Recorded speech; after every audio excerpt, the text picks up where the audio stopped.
না দাদা, এত বুঝানোর পরেও ও যদি না বুঝে তাহলে তো আপনার কিছু করার নেই। হ্যাঁ সেটাই সেটাই। ভাই আমি যাই যে কোন ও কথা কই আমি হারতার মুনো। তাই বেটা তুই বেটা সারতে পারবি না মানে কি বেটা? এমুরো থেকে সেমুরো আমার দাদার, আমি আছি না বেটা। আচ্ছা দাদা, ওই শালার নাকি আপনার সাথেও ঝামেলা হয়েছিল? আরে হে, একদিন আমি এই রাস্তা দিয়ে হেঁটে যাই, তখন আমাকে এসে বলে জয়নাল হাওলাদারের বাসাটা চিনেন?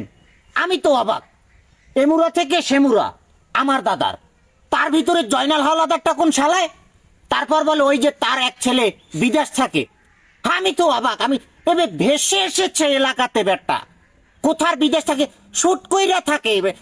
আমাকে এসে বলে জয়নাল হাওলাদারের বাসাটা চিনেন? ও যদি বলতো আমাকে শিকদার এন্টারপ্রাইজ ভাই, শুটুইরা ওই যে ভেসে এসেছে আপনাদের এলাকাতে, জয়নাল জয়নাল ভেসে আসা বেটা শুটুইরা, তাদের বাসাটা চিনেন? তাহলে আমি বলতাম হ্যাঁ চিনি, এ জায়গা দিয়ে যাও। আর তুমি আমাকে চিনো কিভাবে শিকদার এন্টারপ্রাইজ? আরে দাদা এলাকাতে তো আপনার বলতে হয়, এগুলো বলতে হয়। না দাদা, এগুলো বলার কি আছে? ও যখন শালাদার উচ্চারণ করেছে তখনই আমার মনে হয়েছে আপনার মেজাজটা গরম হয়ে গেছে। শালাকে দেননি, একটা দেননি। দিব না মানে কি? শালাকে তো একেবারে বসিয়ে দিতে চেয়েছিলাম, আবার চিন্তা করলাম কোথা থেকে না কোথা থেকে ভেসে এসেছে, তারপর চিন্তা করলাম নো নো নো।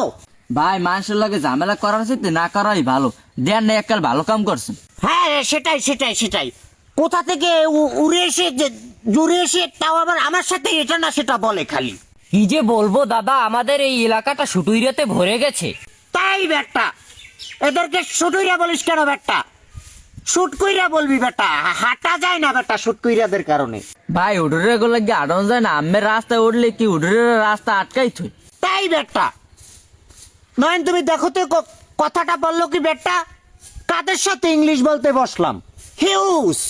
কি তো বেরিয়ে গেছে? দেখেছেন দাদা, দেখেছেন এলাকাটা কিসে ভরে গেছে সেটাও ও জানে না। তাই বেটা, শুট কইরাতে ভরে গেছে বেটা। তো বড় গলায় বলবি, মাইক এনে দেবো, মাইক এনে দেবো বাজার থেকে, মাইক এনে বলবি এলাকাটা শুট কইরাতে ভরে গেছে। আমরা কি ভেসে এসেছি এই এলাকাতে নাকি? ওরা শুট কইরা এসেছে বেটা, এমুরো থেকে সেমুরো আমার দাদার, উপারেও ছিল, সেটাতেও বেটা হিউজ। ভাই ওপারে যা আসলে হ্যাঁ কি বেঁচে খাওয়া হয়ে গেছে?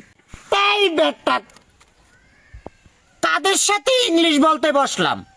হিউজ বেঁচে খাওয়া হয়ে গেছে মানে কি বেটা? কালকে আসবো, ভালো থাক। জমিদার বাপ দাদার তা বেচা সব শেষ, এখন এ মুড়ো থেকে সে মুড়ো আমার দাদার। ইংলিশ লিখতে পারে না, আবার ইংলিশে কথা কয়।